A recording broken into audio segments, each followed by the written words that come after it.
അപ്പോൾ ഉള്ളത് GS 1300 മുമ്പിലാട്ടോ. BMW fan ബേസുള്ളൊരു വണ്ടിയാണ് 1250 കേട്ടോ. അത് ഇപ്പോൾ പഴയതാക്കിക്കൊണ്ട് അതിൻ്റെ പുതിയ മോഡൽ വന്നിട്ടുണ്ട്. അതിൽ വരുന്ന കുറച്ച് മാറ്റങ്ങളൊക്കെ കേട്ടോ. ഈ ബട്ടണ് ഒക്കെ മാറുന്നുണ്ട്. അതേപോലെ തന്നെ ഇലക്ട്രിക്കലി അഡ്ജസ്റ്റബിൾ വൈസറൊക്കെ വരുന്നുണ്ട്. അപ്പോൾ നമുക്ക് വണ്ടി നോക്കട്ടോ. ഫ്രണ്ട് ലുക്ക് തന്നെ മൊത്തമായിട്ട് മാറിയിട്ടാണ് വണ്ടി വന്നത്. ഒറ്റ ഹെഡ്ലൈറ്റാണ്. ആ ഭീകര ലുക്കൊക്കെ പോയിട്ട് ക്യൂട്ട് ലുക്കാണ്. ഈ വൈസർ നമുക്ക് ഇലക്ട്രിക്കലി അഡ്ജസ്റ്റബിൾ ആണ്. അതാണ് മെയിനായിട്ട് മാറ്റം വരുന്നത്.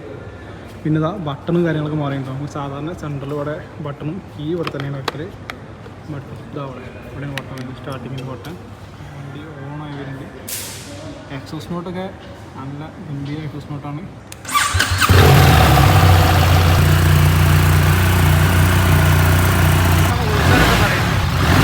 പിന്നെ ലുക്ക് മൊത്തം മാറിയിട്ടുണ്ട് വണ്ടിൻ്റെ.